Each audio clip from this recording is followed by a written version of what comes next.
We are very much part of the community of Andersonville, and the Swedish heritage, even though today the diversity has really, it is a wonderful diverse community at this point, but the Swedish heritage is what everybody sort of has as the roots of what else is going on. Karin, Abercrombie. In writing, it's K-A-R-I-N, Karin, Moen, M-O-E-N, and then Abercrombie, A-B-E-R-C-R-O-M-B-I-E, Executive Director here at the Swedish American Museum. I grew up in Gothenburg, Sweden. So I think they settled here after the fire in 1871. Most of the Swedes that came from Sweden knew how to take care of themselves and build their own houses, and they knew how to build houses out of wood. After the fire, you were not allowed to build houses out of wood in the downtown area.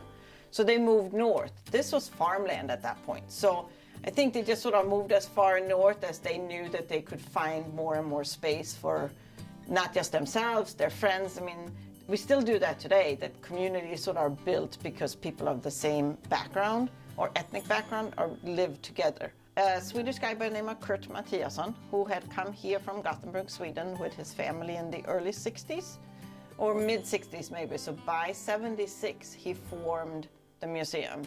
We got incorporated in 77, but in 76 he found a little small storefront that is sort of kitty corner from here.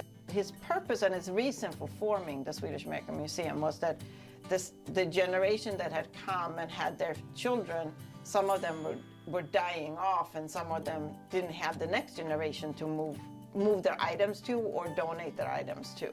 So he wanted a place also where everybody could come. But he just thought all Swedes should be able to gather in one place.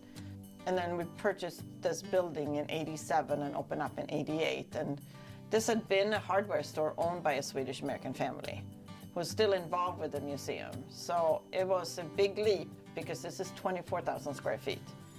So you moved from 1,000 square feet where we actually sat on all the objects because there was nowhere to put it, and then to this one, and we have sort of opened each floor as we were able to fundraise and generate money. I think the new campaign that the Chamber is pulling that is called Always Andersonville is really telling why this community is so wonderful. You walk up and down the street, it's like you're walking in a small town even though you're part of a large city, and people care. It's wonderful to work with all the business owners in this area, and we all are here for the same purpose. Come to Andersonville, feel at home, and lucky enough, stay as long as you can. Not everyone can live here, but make this part of what makes Chicago great.